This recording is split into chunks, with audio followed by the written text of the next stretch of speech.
Indiana Jones and the Kingdom of the Crystal Skull is a movie that probably should never have seen the light of day. When your director isn't feeling the passion for a project, it's never a good sign. And when he's actively saying, "I don't want to make this damn movie," you know you're in trouble. I'm done with this series. After watching around 6 hours of behind-the-scenes footage for this review, one thing especially stood out to me. At no point did Steven Spielberg want to make this film. I was the holdout. At almost every opportunity, Steven makes it abundantly clear that he did not want to make this movie. He never liked the idea, and did I mention that he absolutely, positively did not want to make this movie? Who was the most resistant to doing this 19 years later? George and Harrison, however, were on board from the jump. Harrison was the person that took it seriously, and he finally called me and said, "Why don't we make one of these pictures? There's a fan base out there that wants it."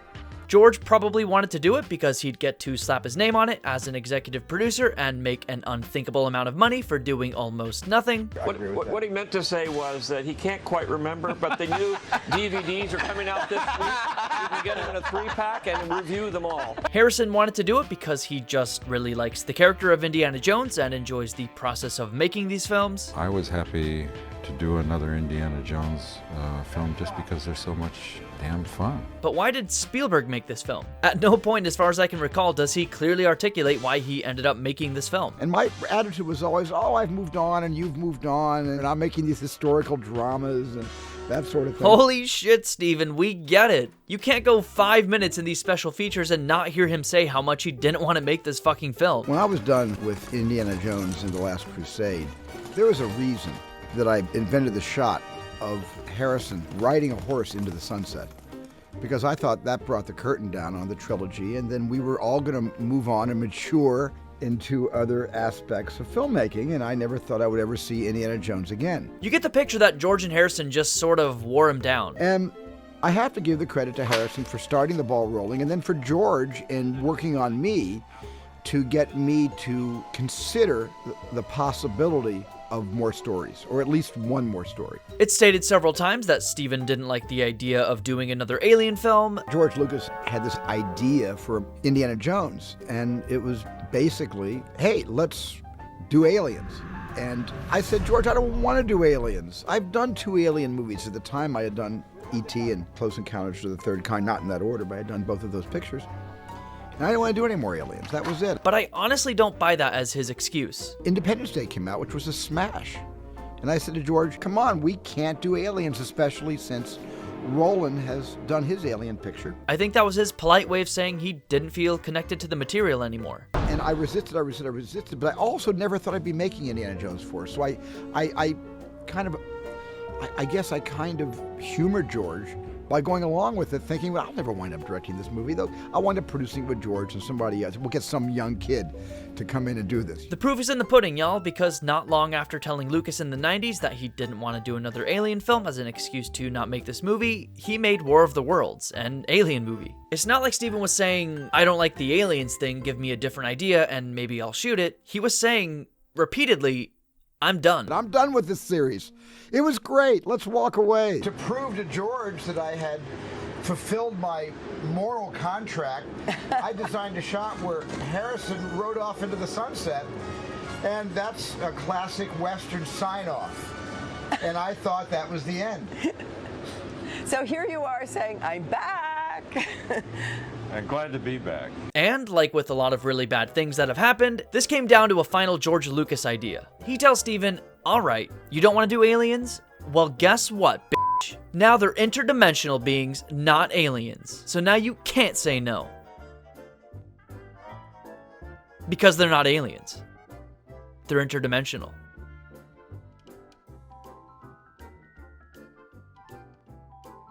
Na na na na na na. So then George came to me one day, I'll never forget this conversation, and said, "You know, you might be right about this alien thing. Maybe we shouldn't do aliens. There's too much of that stuff around." I said, "George, I love you. That's the best news you've ever given me." He said, "Yeah, they're not aliens. They're kind of extra-dimensional." I said, "What?" He said, "Ever hear of string theory about different dimensions?" I said, "Yeah." He said, "Okay, these are interdimensional beings. They're not extraterrestrials, they're interdimensional." So I said, fine. But other than like 2 lines of dialogue, there's absolutely no point for them to be interdimensional. Plus, they and their ship just look like the same extraterrestrial imagery that we associate with extraterrestrials. And what are they going to look like? George said, look like aliens, but we'll call them interdimensional. Steven Spielberg is a smart man. He obviously didn't buy the whole interdimensional thing. He knew he was making an alien movie. Pre-Disney buyout of Lucasfilm, you couldn't make one of these without all 3 of these guys being on board. But it's been a kind of long road to get everybody to agree, and we're not going to do the movie unless all 3 of us agree on it. And Steven was very much not on board.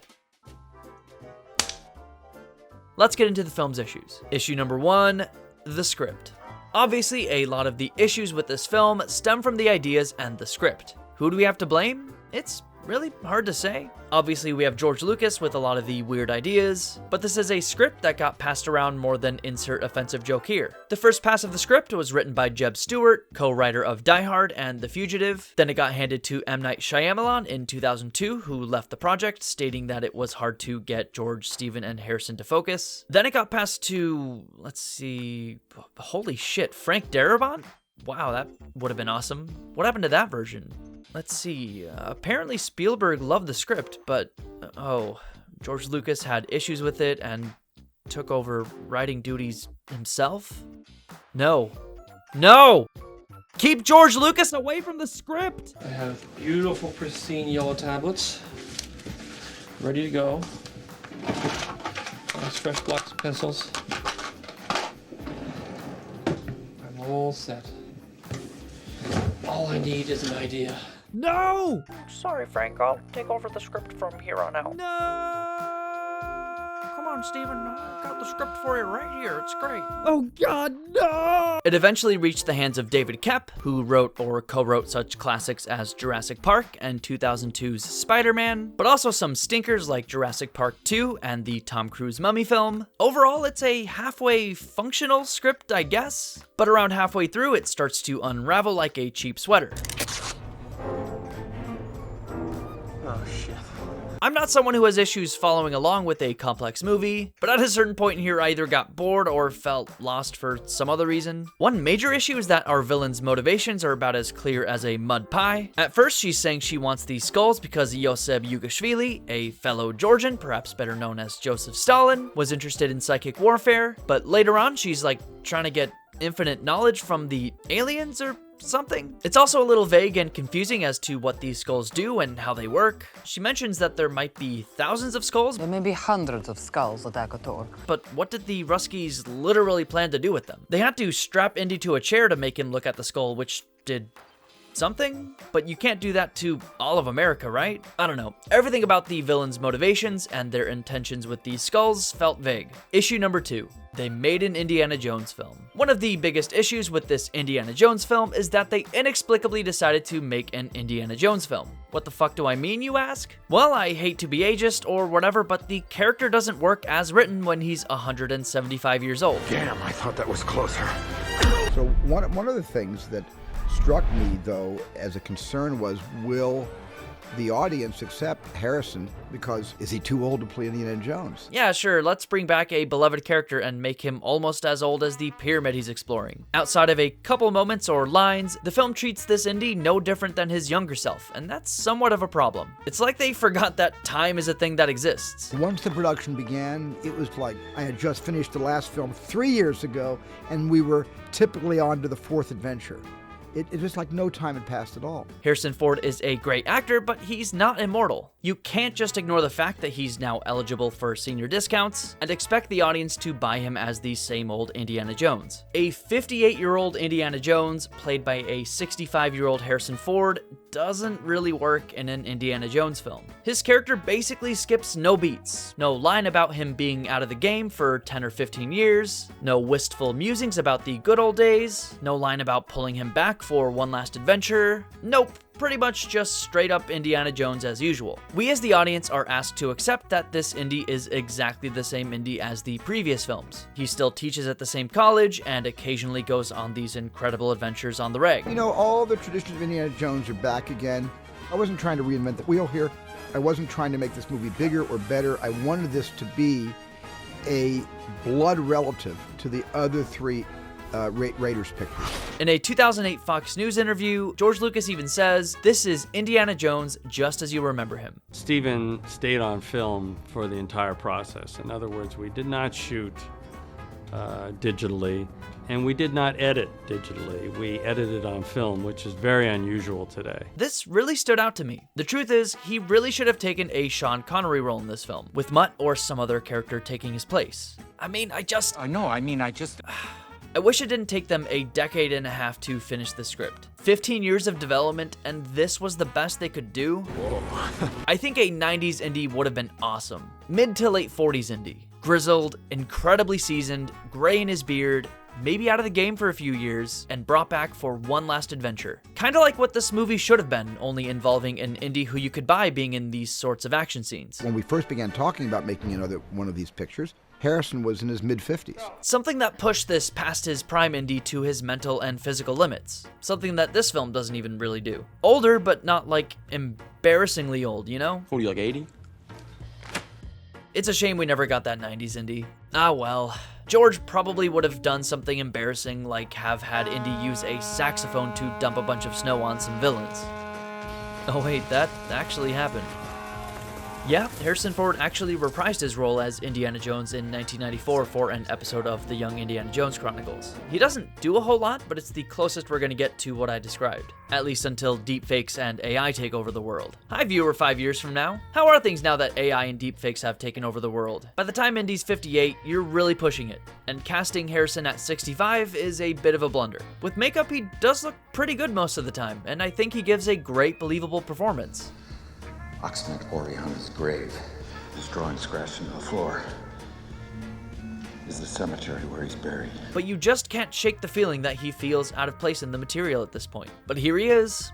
Same outfit he wore 20 years prior. We even do the whole Raiders intro for a third time. We already had Last Crusade do the whole Remember Raiders thing. As tradition dictates, we find Dr. Jones teaching a class in archaeology. Kinda again what I mean, that I really think this film needed to make some drastic changes. Be another Temple of Doom in its own way. We get the same establishing shot of the school, Indy's guys walking down the hall to talk to him, they talk about the upcoming mission. Did like nothing change in the last 20 years of this guy's life? I guess the meeting with the army guys happens in the preceding scene rather than after, but then the next scene is them talking while Indy is packing again. I don't know, maybe it was Harrison's ego or something, or maybe the fear that audiences would reject an Indiana Jones film that isn't exactly what they've seen before. I mean, there is precedent, but his characterization is a problem. With that said, if you were to just pluck a 40-year-old Harrison Ford and drop him in this material with no changes whatsoever, you're still left with a pretty mediocre movie. Issue number 3, the visuals.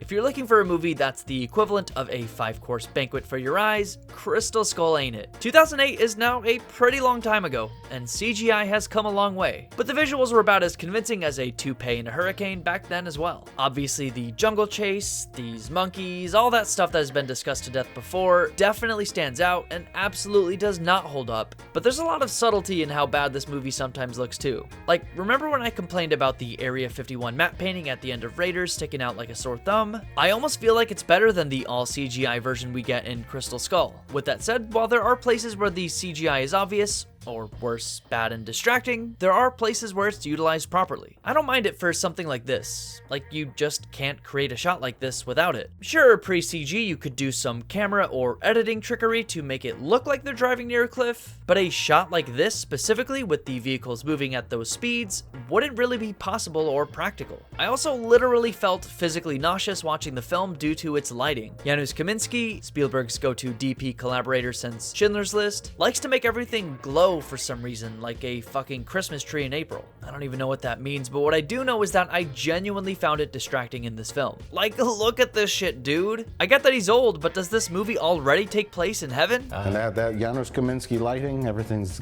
glowing background. The windows are constantly blown out, which is something that's always bothered me about his lighting, but... Obviously, film visuals changed a lot between the 80s and Crystal Skull. Now for Kingdom of the Crystal Skull, it's nearly all digital. I'm doing one small miniature set but everything else has been digital. But for a movie that tries so desperately to make the audience think that they're watching an Indiana Jones movie, it doesn't really look like one. All that aside, there is a lot to love from a practical standpoint. It's not like this is a Star Wars prequel film, y'all. There are real props, real locations, sound stages with actual sets built, and so on. In fact, I was kind of blown away by how much of this stuff was all practical compared to more modern filmmaking. If it wasn't for the horrifically distracting CG and lighting, and the script, obviously, I think this film would be remembered for its great practical effects. Issue number 4, the themes.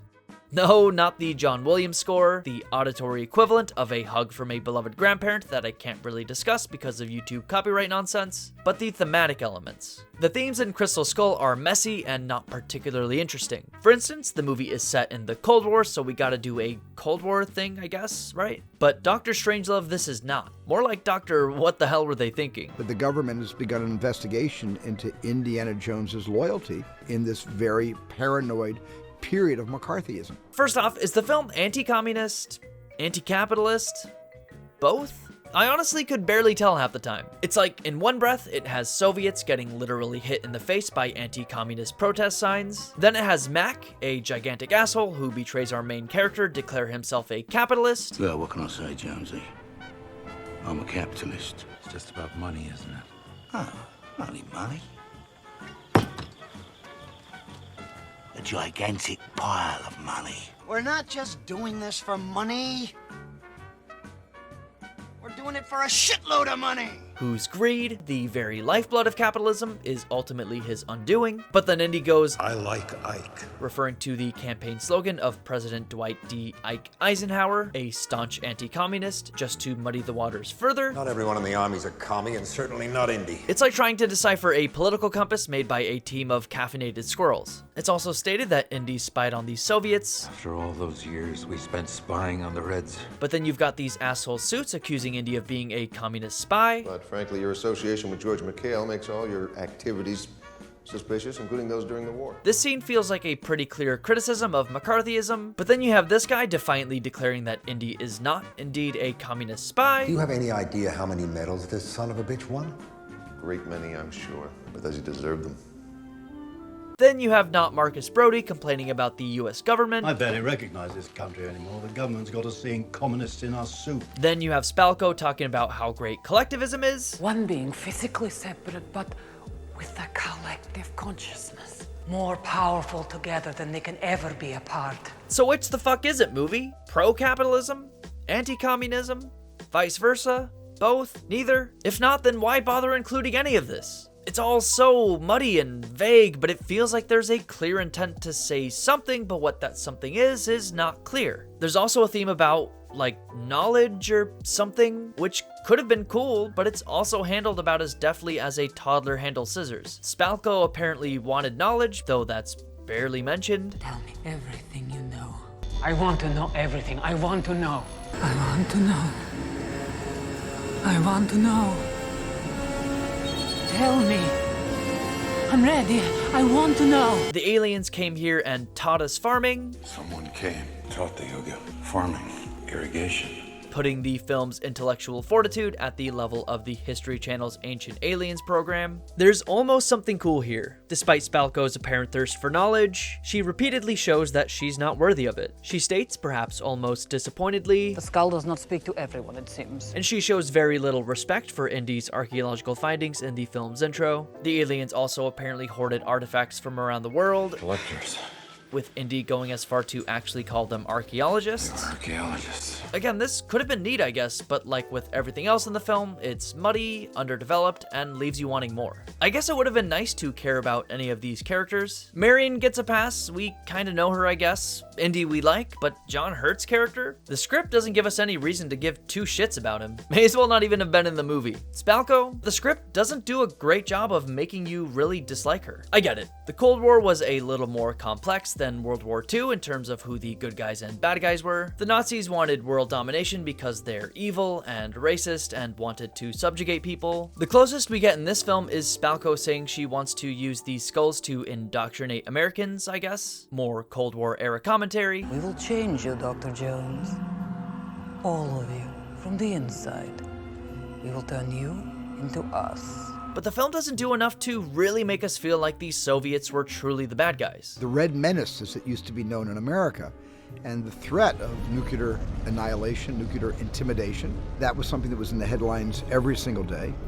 And so the Russians got the job. Like, in real life, it's hard to call them the bad guys in this war. They were just the other guys. But a story like this kind of needs cartoon villains. The stories this series draws upon had cartoon villains. The Nazis are evil and easy, but we've done them twice. It also looks like we're doing them a third time. This cult of child slavers are also pretty cartoonishly evil, but the Soviets? You can't really paint them as cartoonishly evil because they weren't really. But in a movie like this, we need to hate our villains and everything they stand for. Nazis, child slavery, and ripping heart out of guy. Communism? I guess? Kinda weak, unless you're someone who watches Fox News all day. You could have made Spalko in particular evil. Maybe she had her own plans for world domination. Maybe we at least see her doing something cruel or evil to make us hate her. But no, she's a decorated, loyal patriot to her country. 3 times I have received Order of Lenin. Also, Medal as Hero of Socialist Labor. Seemingly doing her due diligence as a member of her military. I mean, hell, they set up that the US has nukes. Spalko even references Oppenheimer's famous quote. Now I am become death, the destroyer of worlds. In a movie like this, you really shouldn't be sympathizing with your evil villains. Plus, Indy spied on the Ruskies, so they're basically even. I don't know. There's a place for morally gray, nuanced villains, but Indiana Jones ain't really it. And even then, it's handled so poorly that I honestly have no idea what message they were even trying to get across. What am I even talking about? How did I get here? Alright, I was talking about some of these characters. Who's left? Oh yeah, Mac. Hello, Jonesy. He may be the most complicated supporting character we've ever had in one of these pictures. Does Mac get a lot of flack? He's far, far from perfect, but he was one of the more engaging elements for me in the film. The fun part about Mac is you never quite know whether to believe him or not. His betrayal of Indy at first is a fine little twist on the classic Indy sidekick, but didn't we already kind of do the whole ally betrays Indy thing in Last Crusade? And later on, he convinces Indy that he's really working for the CIA. You stupid son of a bitch! I'm CIA! And Indy believes him? It's like there's no possible way that that's true, and Indy believes him. Honestly, kind of makes Indy look bad. Like, yeah, Mac would just ride in a hot trunk with him for 300 miles just to betray Indy 5 minutes later. I thought it would be nice to have him trapped in the back of a car with another guy. But overall, I think he adds an interesting dynamic and voice to the film. Who's left here? Oh, right. Marion! She's aight. Her relationship with Indy did feel a bit forced or contrived here. I really didn't think the script did enough to make their relationship feel earned. Like, literally, there's a single line where Indy just kinda says he always had feelings for her over the years, and that's it. There were a few, but they all had the same problem. Yeah, what's that? They weren't you, honey. That's all the explanation we get. I think I should have seen this. I think a better take would have been for them to fall in love again throughout the course of this adventure. Something that could start off cold and rocky, but they eventually see something in each other that they either forgot or are seeing each other for the first time even, but no, they just sorta admit that they just love each other. So the screenwriter doesn't have to do any extra work. How convenient is that? Anyone else in this scene? My comrade! No, okay, let's talk about Mutt. Can someone tell me what's the point of Mutt? Is he just here to add a sprinkle of youth to the geriatric adventures of Indiana Jones? Is it because it'd seem sad if Indy reached his 60s without ever finding love or starting a family? Seriously, the script treats his character like this story takes place a year or two after Last Crusade, not 20 years. I guess Indy says that there were a few women in his life, but because They weren't you, honey. he never settled. Indiana Jones. A womanizer who'd make James Bond blush, was secretly harboring deep feelings for women for 25 years. I don't know, kinda feels out of character. But a lot of stuff that Indy does in this film feels out of character. I also thought it was weird and kinda forced how Indy just decides to be Mutt's dad. Scooch over, will you, son? Don't call me son. It's sorta played for laughs, I think. No. Or maybe it's meant to be endearing, like he keeps calling him son. Get rid of that thing, will you? Son? But it doesn't really work. Not that he shouldn't feel some sort of affection for his biological son, but the way the script handles this scenario is half-baked, contrived, and kind of cringeworthy if I'm being honest. sort of makes Indy look kinda lame. So I ask again, what was really the point of his character? Alright, well, you'd think maybe the film intends to pass the torch, but as if this film couldn't stroke Harrison's ego even more, he just yanks that torch right out from under him. I'm kinda glad they did, anyway. Mutt's not really a good person for Indy to pass the torch to. It certainly doesn't feel like there was any real intention for that to happen anyway. Oh wait, George Lucas did in fact plan for Mutt to lead Indiana Jones 5, with Harrison actually finally taking the Sean Connery role. Maybe if Mutt's character grew a little, maybe throughout the course of the film he becomes more open to archaeology or academia as he watches and learns from Indy. Could be at the end he says he's interested in finishing school, signaling that Mutt is indeed meant for greater things like his father before him. He even was close friends with another world-renowned archaeologist. Maybe an adventure like this could inspire him to want to pursue this world, but there's none of that really. Instead, he starts off as a somewhat bland, incurious greaser and pretty much ends that way. Hell, I think the script forgot to ever make him likable even. He's not a horrible character by any means, but another one of those things, among many in this film, that just doesn't quite work as well as it should, which when you take all into account, really weigh down the film. Jesus Christ, this video is getting long. How are you still watching this? You're crazy. Subscribe if you're still here, goddamn. Anyway, I'm just gonna ramble off the rest of my notes here in no particular order. I generally like the intro to the film, minus all the bad stuff. There was a Star Wars sound effect when they opened the Area 51 warehouse doors. I didn't like how Indy escapes the Soviets. Did he know the gun would fire here? Was he just accepting death right then and there? I wrote, WTF. Indy falling off the supersonic train thing was funny. The fridge thing was extremely stupid. I bet this was George Lucas's idea. I like the shot of Indy looking at the mushroom cloud. Kinda looks like a skull, doesn't it? I wrote, Stalin loved psychic. A mind weapon. A new frontier of psychic warfare. That was Stalin's dream. That's just what the note says.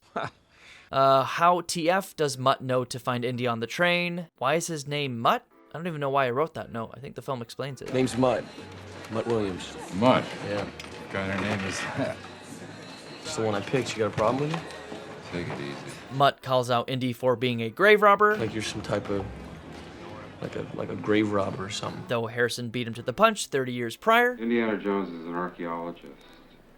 In his spare time, he's a grave robber. There's actually some very solid humor in the film. My son? Henry Jones III. Why the hell didn't you make him finish school? As much as it makes Indy look like an inconsistent asshole. You quit school? Oh yeah, sure, tons of them. She got a problem with that? Not if that's what you love doing. Don't let anybody tell you different. The whole thing about his reaction to Mutt not finishing school changing after he discovers he's his son is funny. And I got news for you.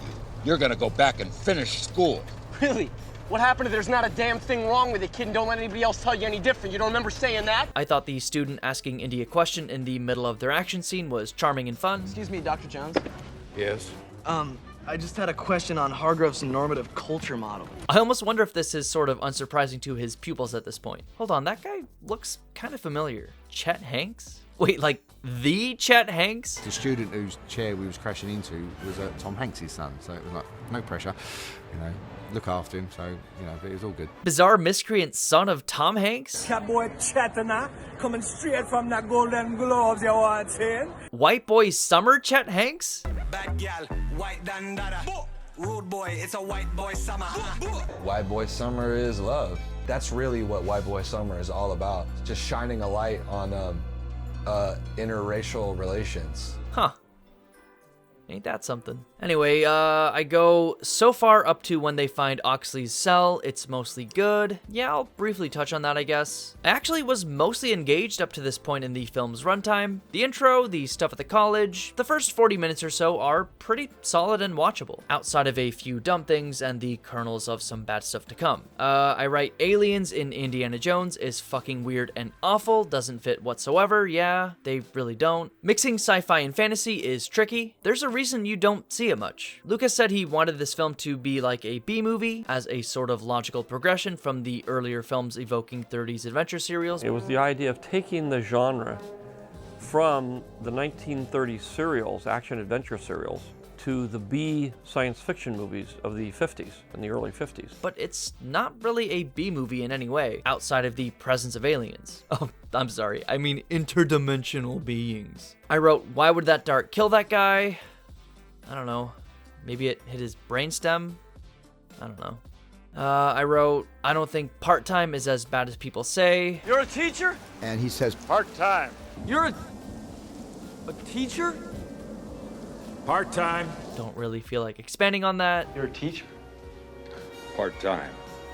Is the presence of these tribal guys or whatever motivated by something? Yeah, like, who are these guys? Their presence doesn't make any sense. Are they some sort of spirits? No. So what, do they have a village or something? Are there little babies waiting to grow up into sinister guardians who live in rocks? I read an article that presented an interesting perspective. The film highlights the savagery of the local custodians, setting them up as antagonists. In Akator, they're again seen as less than human. Here, they're so primitive they can't be reasoned with. They can only be controlled, like the ants, using the skull. I wrote that Harrison's performances are often hit or miss for me, but he's noticeably good in this film. I think I mentioned that already. Oh yeah, why is Indy helping the Russians all the time?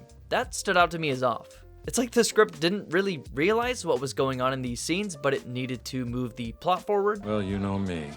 Always glad to help. Anyways, in conclusion, the main problems with the film boil down to two things. Having an elderly Indiana Jones pretend he's the same character we knew 30 years ago doesn't work, and we're dealing with a somewhat weak script filled with bad ideas from one George Lucas. I'd say maybe it needed another revision or two, but I actually think the problem is that it got passed around too much. You can find the various revisions online, and it's interesting to see what's changed and what's stayed throughout the versions, but it just feels like a smattering of a bunch of concepts and ideas, and none of them feel fleshed out or satisfying. It definitely lacks some of the edge the earlier films had, but this honestly wasn't a huge issue for me. There's still some violent moments and Spielbergian action, but you're just not engaged with the plot, you don't really like any of the characters, and the MacGuffin isn't particularly compelling. Coupled with the fact that they just made a straight-faced Indiana Jones film,